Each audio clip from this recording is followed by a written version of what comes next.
Hey, soldiers, a couple of very important things going on out there in the world of banking. First of all, something rather troubling. And look, let me preface this by saying, with regard to crypto, yes, I've been hard on crypto. And the main reason that I've been hard on crypto is not, if you go back and you listen, not because of crypto itself or the concept of crypto. I have said many times that in a perfect world, why should government have the sole purview over the unit of exchange? Okay, I know that's probably kind of a libertarian thought. I do know that the dollar, and I think we can all agree to this, the dollar does ease transactions, all right? Because when I want to go to the supermarket and buy some lamb shoulder, they understand what the dollar is, they accept it. When I want to go buy tires for the car, they understand what it is, they accept it. When our clients pay us, we understand what the dollar is, we accept it. Okay, so the universality of the method of exchange does help, all right? And I don't think anyone can deny that. However, and I'm fine with the government having a currency, okay? I'm not fine with our monetary policy, don't get me wrong. I am fine with the government having a currency. However, I am also fine with two individuals or two organizations saying, hey, you know, we value this, whatever this may be, say it's Bitcoin, and we agree between one another to trade that back and forth for goods or services. Totally fine with that. My issues with Bitcoin, with crypto rather, one is going to be solved by technology, and that is the volatility piece, whereby if I buy something from you at 3 o'clock in the afternoon, the price of the cryptocurrency could be drastically different at 4 o'clock in the afternoon, an hour later, thereby either making me lose, because if the value of the currency went up, then that means I paid more for it than I had to. If it goes down, then that means the merchant actually got less than they expected, okay? But that is being solved by technology, and I get that. I know XRP, Ripple, that whole thing is one of the objectives that they have is to solve that issue. So I get that. Here's the biggest issue that I have with crypto, and I think this is the one that is the sticking point. At least it is for me.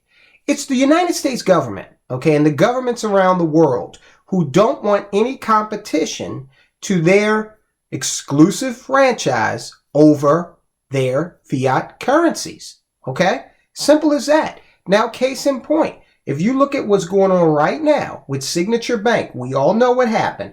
Signature Bank went belly up last week, and now it's being picked apart. They've got organizations coming in and, you know, offering to buy assets. But check this out. The United States government, they're telling these potential buyers that one of the conditions of the sale is that they drop Signature's crypto business, okay?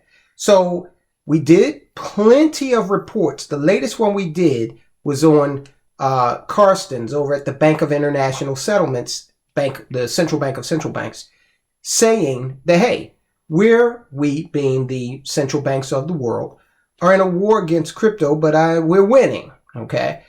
How do governments win? They win in two ways. They either go to war and start bombing the hell out of you, or they actually over-regulate or use their regulatory and legislative power to tie you up in knots.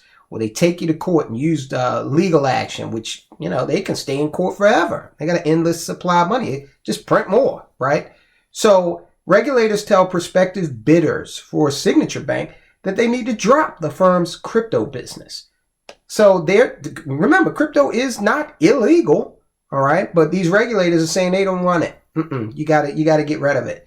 And I think that's part and parcel, an example of the heavy hand of regulation that is seeking to quash crypto. I think that's very, very clear. I don't knock hustles. If anyone out there is making money off of crypto, more power to you. Okay, I hope you make 10 times more than you've already made. At the same time, I'm not affected by FOMO or fear of missing out. I know that there are plenty of different ways to make money. Some of those ways make money faster than others. Legitimate, legal methods of making money. Some make money faster than others. Trading cryptocurrencies, trading currencies, cattle futures, stocks, that kind of thing can lead to accelerated money generation. It's risky. I prefer not to do it. But again, I don't knock people who do. If you got an expertise, exploit it, right? Whoever buys Signature Bank, which was seized by regulators and will be auctioned off, must agree to give up its cryptocurrency business, sources told Reuters. The Federal Deposit Insurance Corporation, FDIC, has asked parties interested in buying the shuttered bank to submit bids by Friday. Then an FDIC spokesperson told Business Insider, that the potential buyer determines the conditions of their bid and informs the regulator which assets and liabilities from the defunct bank they are willing to take. And if you're wondering, well, what assets are there to take? Well, I know the one that I would be most interested in are any loans that they have out there. Because if I could take on those loans, and I'm the one now that is, responsible for administering those loans and receiving payment for them, depending on the terms of the loan, that might be very lucrative and very attractive for some of these bidders. Signature was one of 3 specialist banks that closed last week. They also included, of course, Silicon Valley Bank, the second largest banking failure to date after Lehman Brothers, or was it Bear Stearns? I forget. One or the other. One of the 2008 crisis failures, along with Silvergate. Silvergate occurred before, just a week or so before SVB.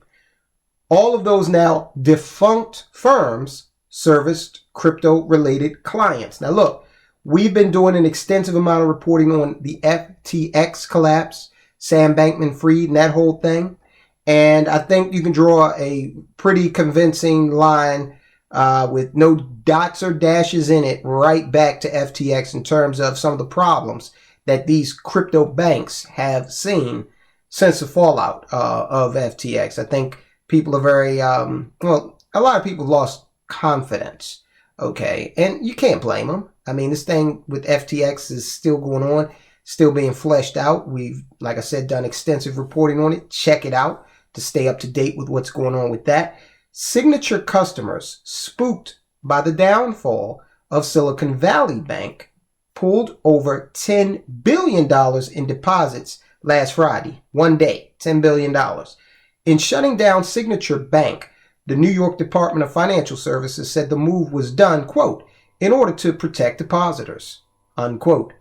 You shut them down in order to protect depositors. Now, here's why I'm incredulous about that. Because one of the board members of Signature, former Congressman Barney Frank, he seems to think that they could have withstood that the government stopped the fight, came in, stopped the fight, and closed them down way too early. Barney Frank said the bank was still solvent and that regulators took over to send a, quote, very strong anti-crypto message, unquote. I agree with him 100%. This is an end-run attack on crypto. He added, we have no indication, this is Barney Frank, quote, we have no indication of problems, we had no indication of problems until we got a deposit run late Friday, which was purely contagion from SVB.